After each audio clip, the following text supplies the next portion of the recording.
University में आज नौकरी पाने का या तो ये, या तो वुमेन अगर आप हो तो आपको अपने साथ समझौता करना पड़ेगा। रात को डेढ़ बजे से लेकर 2 बजे तक, सुबह 4:30-5 बजे तक कॉल एक्सचेंज हुए बिटवीन द गर्ल जो point.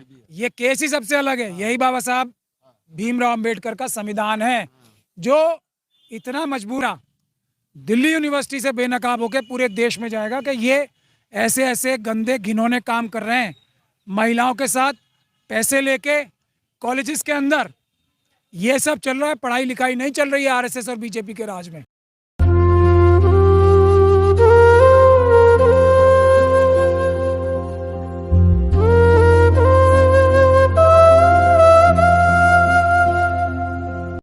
Section 3, subsection 1, subsection R, S, U, T, V, Section 3, subsection 2, subsection 5A of SC/ST PO Act, as well as read with section IPC 195A and 253A of IPC. ये इतनी सारी धाराएं लगती हैं बाबा साहब की photo के साथ। अब ये किसने फाड़ा है उसके बारे में ये जानकारी देंगे क्योंकि ये पता करके आए। आप बताइए डॉक्टर रितु। सुना अभी वहाँ पे जब हमने हल्ला गुल्ला किया तो वहाँ पे आवाज आई इन्हीं में से जो पुलिस की वर्दी में से ही है कि वाइस चांसलर के इशारे पे हुआ है, वाइस चांसलर आए थे फाड़ने के लिए। तो हमने कहा वाइस चांसलर आए थे कि कहते हाँ वो खुद आए थे। तो फिर हमने कहा किससे पूछा आपने, किसने बताया, करे हमें नहीं पता। फिर मुंह फेर लिया। तो ये हरकत है इनकी। आपका सीधा आरोप है कि वाइस चांसलर के इशारे पर इन लोगों ने फाड़ा है। सर अगर भगवे झंडे लग सकते हैं यहाँ पे राम जी को इनवाइट करने के लिए, आप देखें वो होर्डिंग्स लगी हैं, हमारे बैनर्स क्यों नहीं है? 144 खाली हमारे लिए है। बाबा साहब की प्रतिमा यहाँ नहीं हो। बाबा साहब से इतनी नफरत है इन लोगों को, कौन फाड़ेगा? ऐसी पर्सनैलिटी की जो समानता, एकता, भाईचारा, बंधुता की बात करता है उसी से नफरत है। क्योंकि आपको एक राष्ट्र की बात करनी है। कल विश्व हिंदू परिषद वाले 7 वाली बिल्डिंग में प्रोग्राम कर रहे थे, वो लोग कर सकते हैं, हम लोग नहीं कर सकते। आप देखिए ना प्लीज, आप पूरे कैमरा में रिकॉर्ड करके दिखाइए। हमारे जब यहाँ पे जय भीम के झंडे लगे हुए तो छोटे छोटे, उनको कैसे उखाड़ के फेंका, तो बाकी होर्डिंग्स, बाकी बैनर्स कैसे लग सकते हैं? आप कैसे प्रूफ करोगे कि वाइस चांसलर के इशारे पर फाड़ा गया है? बिल्कुल, आप एक तो प्रूफ, वो रहा कैमरा, वो दोनों रहे कैमरा, वो जो एक्यूज पकड़ा गया वो बताएंगे और ये पुलिस वाले बताएंगे जिन्होंने हमें ये चीज बताई है कि हाँ ये वाइस चांसलर के इशारे पे हुआ था। मैंने पूछा वाइस चांसलर ने फाड़ी, किसने फाड़ी? हाँ वो खुद आए थे। हमने कहा किसने? आपके पास प्रूफ है इस चीज का? क्या हमें नहीं पता, वो बात करना हमसे बंद करके। तो इसका मतलब इनको पता है, इनको बताया गया था यहाँ पे। सर इनकी इतनी, या तो इनकी इतनी हिम्मत है, वो कैमरा से पता चल जाएगा ना सर सारी चीजें। हमने तो उस दिन आपके सामने फोटो लगाई थी, उसकी तो सारा प्रूफ हमारे पास है, सारी रिकॉर्डिंग्स हमारे पास है, हमारे पास सारा सबूत है। अभी साथी आशुतोष बताएंगे। अभी भी वहाँ पर अभी भी फोटो के फटे हुए फोटो के थोड़े से वहाँ पर अंश हैं। बिल्कुल अंश हैं, आपको हम जूम करके दिखा भी देते हैं। नहीं आप बताओ, आपने 112 पे कॉल करा अभी हमने। 112 पे कॉल किया, क्या कह रही है पुलिस? 112 पे कॉल किया, अभी रिस्पॉन्स नहीं आया है। देखो बात हो गई है कि हम अभी आ रहे हैं और लोकेशन बता दिए। उस दिन हम सबके सामने अनाउंस करके बाबा साहब अम्बेडकर की फोटो लगा गए थे। इन्होंने जानबूझ के ये काम कल वाइस चांसलर कहने पे किया गया है कि जानबूझ के बाबा साहब अम्बेडकर की फोटो फाड़ दी गई। इस यूनिवर्सिटी में एक तरीके से यहाँ आरएस की शाखा और सब चीज है, मान्यता है, लेकिन बाबा साहब अम्बेडकर जो सिंबल ऑफ नॉलेज है, भारत में Indian father of Indian constitution है, वो तमाम एक शोषित और जो वंचित तबके हैं उनके बहुत बड़े उनके सुधारक है, समाज सुधारक है, मसीहा है। तो उनको उनकी फोटो फाड़ देना, ये आइडिया ऑफ नॉलेज किसकी है? अंबेडकर साहब की है ना। उनकी फोटो यूनिवर्सिटी हटा देना, ये कैसी यूनिवर्सिटी हो गई है? कैसी यूनिवर्सिटी हो गई है? आप आशुतोष हैं, छात्र नेता। आइडिया ऑफ नॉलेज किसकी है? अंबेडकर साहब की है ना। उनकी फोटो यूनिवर्सिटी हटा देना, ये कैसी यूनिवर्सिटी हो गई है? कैसी यूनिवर्सिटी हो गई है? आप आशुतोष हैं, छात्र नेता हैं। लेकिन मैं इससे पहले एक बात बोलना चाहती हूँ सारे मीडिया के साथियों से कि प्लीज अभी थोड़ी देर रुकिएगा और यहाँ पे हमें तो हटाया ना 144 का नोटिस देके, वहाँ पे देखिएगा अभी थोड़ी देर में शाखा लगेगी और आपको रुक के वो कवर करना पड़ेगा। वो हमने कई बार दिखाया लेकिन के साथ आपको लगाना पड़ेगा कि आज हमारी, आपने कल देखा क्या दुर्दशा करी थी पुलिस वालों ने, सब वीसी ने, वाइस चांसलर ने अपने गुंडे भेज के। अब आप उस तरफ देख लीजिएगा, लॉ फैकल्टी की तरफ जाएंगे, पुराना इस तरफ ओल्ड लॉ फैक, वहां पे देखिए आप कैसे भगवा झंडे लगे हैं। यहाँ पे जाकर देखिए आप न्यू लॉ फैक, उसके बाहर भी भगवा झंडे लगे हुए। हमारा बैनर क्यों नहीं रह सकता? बाबा साहब की फोटो क्यों नहीं रह सकती? ऐसा क्या बड़ा अपराध किया हमने? और बाबा साहब की फोटो फाड़ना इतना बड़ा क्राइम, और ये अपमान अब नहीं सहेंगे। उसके लिए ना धरना कर सकते, अब पहले शुद्धिकरण करो, फिर बाबा साहब की फोटो फाड़ो, फिर हमें लाठियां मारो। इसीलिए पैदा हुए हैं क्या हम? इसीलिए सारी चीजें देखेंगे क्या हम संविधान को बचाने की बात करते हैं, लठ खाओगे। अगर एक हिंदू राष्ट्र की बनाने की बात करते हो आप तो सब अच्छा है, हिंदू राष्ट्र बनना चाहिए। यूनिवर्सिटी को भगवाकरण कर दो। यूनिवर्सिटी सेकुलर है कि नहीं है? ये इन्होंने उसका खत्म कर दिया सब कुछ। हम नहीं झेलेंगे, हम नहीं होने देंगे। हमारी नस्लें कहाँ जाएंगी? इनके तो बच्चे आके पढ़ेंगे, पढ़ के विदेश जाएंगे, हमारे बच्चे क्या गटर में जाएंगे दोबारा? इसलिए हम यहाँ पे बैठे, खा लेंगे लाठी, सब चलेगा अपने शरीर पे, लेकिन अपनी आने वाली नस्लों के लिए ये रास्ते ऐसे नहीं छोड़ के जाएंगे। हम यहीं रहेंगे, यहीं गाड़ेंगे झंडा। और झंडा कौन से लोग हैं जिनको बाबा साहब से इतनी नफरत है कि फोटो से भी उनको घृणा है, फोटो तक फाड़ दी? चांसलर, ये जो जिनके अंदर खाकी के अंदर भगवा, ये पुलिस वाले, रजिस्ट्रार सविता रॉय जो एक रणवीर सेना की सबसे बड़ी गैंगस्टर है, उसको, फिर अब रजनी अब्बी, ये सब लोग इसीलिए तो बैठे। स्टार के बारे में तो कहा जा रहा है, सोशल मीडिया पे खबर है कि कल आपको बुला करके नौकरी ऑफर की है उन्होंने। सोशल मीडिया पे खबर है, बहुत अच्छी बात है। हम लोग क्या करते हैं ना, ये आप पर्सनालिटी देख रहे हैं साथ खड़े होके, इसीलिए हम लोग फेयर एंड जस्ट चीजों में बिलीव करते हैं। इसीलिए जब हम अंदर गए, हमने बाहर दरवाजे से ही वीडियो रिकॉर्डिंग स्टार्ट करी थी, और आपको हम बताएंगे कि हमने कल प्रेस कॉन्फ्रेंस करनी थी, लेकिन प्रार्थना साहब की थोड़ी तबीयत ढीली है, तो आज कोर्ट में भी हेयरिंग थी, पूरी टीम वहां से आ रही है, हमारे पास पूरी वीडियो रिकॉर्डिंग है, हम कितना डेलीगेशन यहाँ से गया था और हम क्या बात करके आए, और डॉक्टर रितु का मुद्दा कहाँ है वहां पे आप देखोगे, डॉक्टर रितु का मुद्दा कौन से नंबर पे है, और आप देखोगे ये सारी चीजें कि नौकरी मांगी, ये सबके लिए न्याय मांगा, ये सबके लिए जिनकी थाली से खाना। ये तो सच्चाई है ना कि कॉलेज प्रशासन की तरफ से आपको नौकरी ऑफर की गई, आप मना करके चले आए?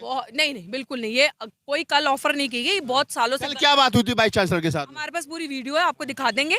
उन्होंने हमें कहा था कि आपके क्या इश्यूज हैं, क्या मुद्दे हैं, हमने उन्हें अपने मुद्दे बताए थे कि इमीडिएट बैकलॉग जो है वो फिल किया जाए, जितना भी बैकलॉग SC ST का है उसका स्पेशल ड्राइव निकाल के जैसे बाकी यूनिवर्सिटीज कर रही हैं आप करो, और अगर आपके नॉलेज में ये चीज है कि बैकलॉग है और आपने नहीं दिया अभी तक, तो उसका रीजन आप बताएं।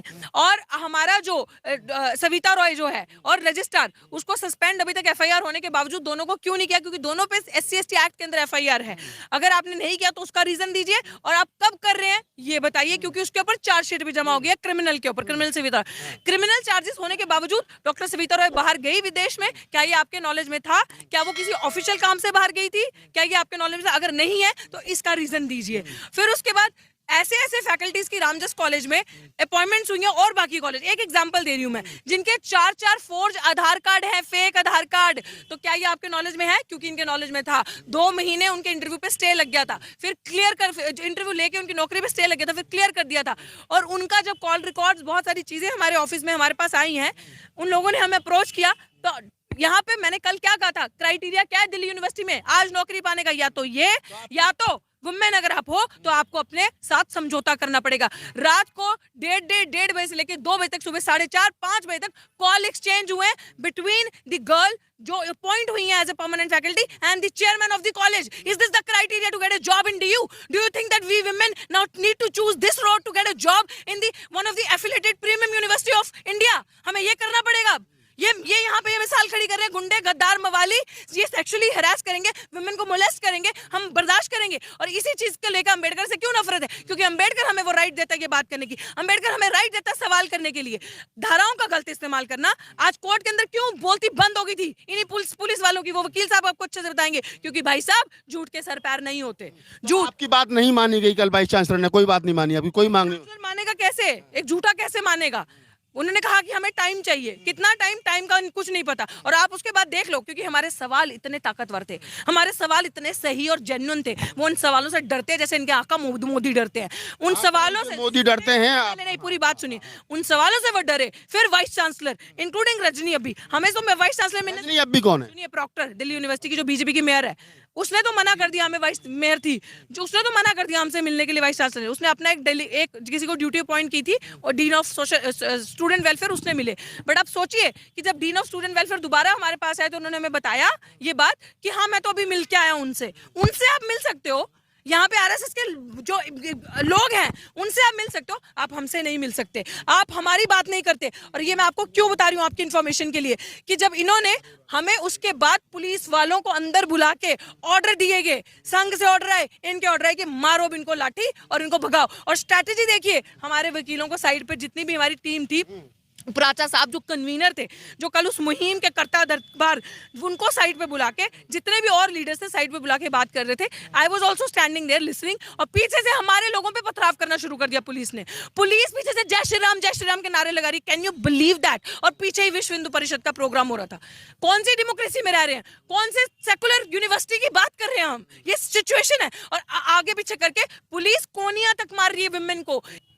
अब इसमें अमित शाह साहब का और मोदी जी का रोल एकदम साफ हो गया है। दिल्ली पुलिस के जो सबसे शार्प, सबसे बड़े लॉयर हैं, उनको आज एंगेज किया गया है। जैसे ये जिनको आमतौर पे ऐसे केसेस में एंगेज किया जाता है जो कि एंटी नेशनल केस के होते हैं, यूएपीए के केसेस होते हैं, या कोई बहुत बड़े क्राइम के केस होते हैं, उनको जो पुलिस है अपना वकील करके लाई है। लेकिन और भी उससे मज़ेदार बात क्या है, आप पूरे देश में सबको पता है कि सरकार का काम, स्टेट यानी कि सरकार का काम क्या होता है, कोई सिटीजन पुलिस स्टेशन में जाके एफआईआर कराने आए तो उसकी एफआईआर दर्ज करे। लेकिन दिल्ली की जो गवर्नमेंट है, जो सरकार है, उसने स्टेट के तौर पे स्टेट का वकील इन दिल्ली पुलिस के वकील को बनाया है, वो एडिशनल पब्लिक प्रोसिक्यूटर भी हैं। यानी कि क्या, स्टेट जो है अब खुद अपने खिलाफ लड़ेगा, क्योंकि जो वादी होता है, जो कंप्लेनेंट होता है, जो पीड़ित होता है, उसके बिहाफ पे स्टेट लड़ता है। इसीलिए आपने सारे केस देखे ना, स्टेट वर्सेस होता है, फला फला एक्यूज्ड या मुलजिम, तो स्टेट होता है जो कंप्लेनेंट होता है उसकी तरफ, यानी कि डॉक्टर रितु की तरफ से स्टेट लड़ेगा।